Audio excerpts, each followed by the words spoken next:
What leaders really want is a great question, and I've thought about this over many, many years. And if I actually talk to leaders in any business role, right, at whatever level, right, one of the key things I'll ask them is, what's the thing that frustrates you the most, right? And you'll get a wide range of answers.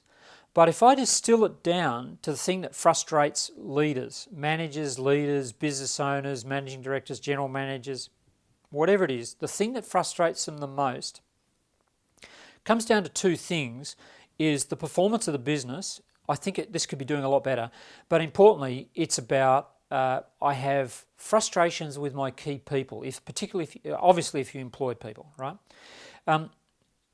Usually they've got that backwards. To get a high growth business, you need high performing people.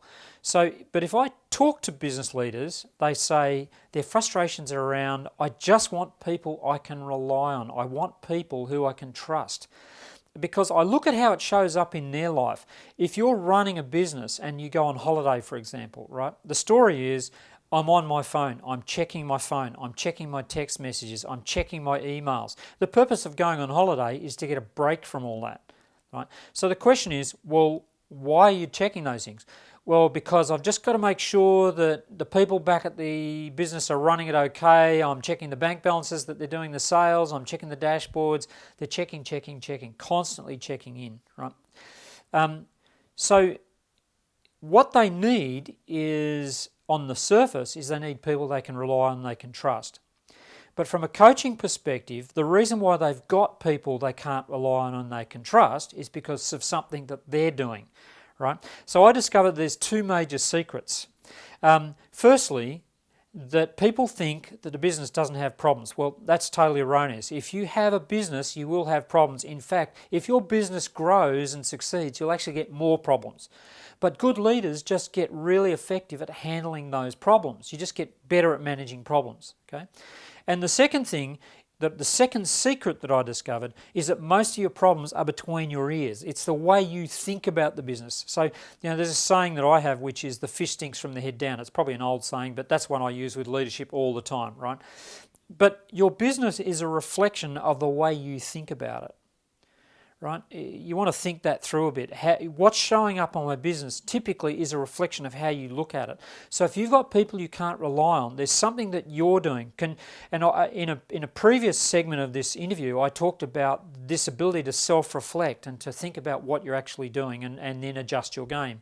So a lot of times when I'm coaching leaders, I'm coaching them to actually reflect on what's happening and how are you contributing to what's actually happening there. Why have you got this result? And they start to make those connections quite quickly. So what do business leaders want? What do they need? What they want, if you like, is to develop the skills to actually step back from the business operationally, let the people they employ get on with those jobs and be a lot more strategic. So they actually generally, if you like, switch from managing to leading. So managing for me is much about let's solve the day-to-day problems, and leading is about let's solve the direction we're heading into. Okay, so if you've got to manage the business to solve problems, by all means do that, but do it consciously. This is what I need to do. I need to be managing. You will always have problems, but the idea is to bring in people who can manage those problems effectively on your behalf, and that's about leadership. And so what leaders need is to actually refine their leadership skills so that they can actually focus more on the strategic game and less on the operational. Now, if you're in business, you've got to ask yourself, what's the goal of my business? Why did I start this business in the first place? And a lot of people confuse the goal of the business with the purpose of the business. Now, the purpose of a business might be to help others and to improve the quality of other people's lives with your products and services. But the goal of the business is actually to make money. It's actually to make a profit. And the way the accountant looks at it, I hate to say this, is they look at whether the business is growing, whether it's making a profit, or whether it's got good cash flow. And fourthly, if it's delivering the outcomes that you set it up for. And if it's not doing that, then you need to adjust something.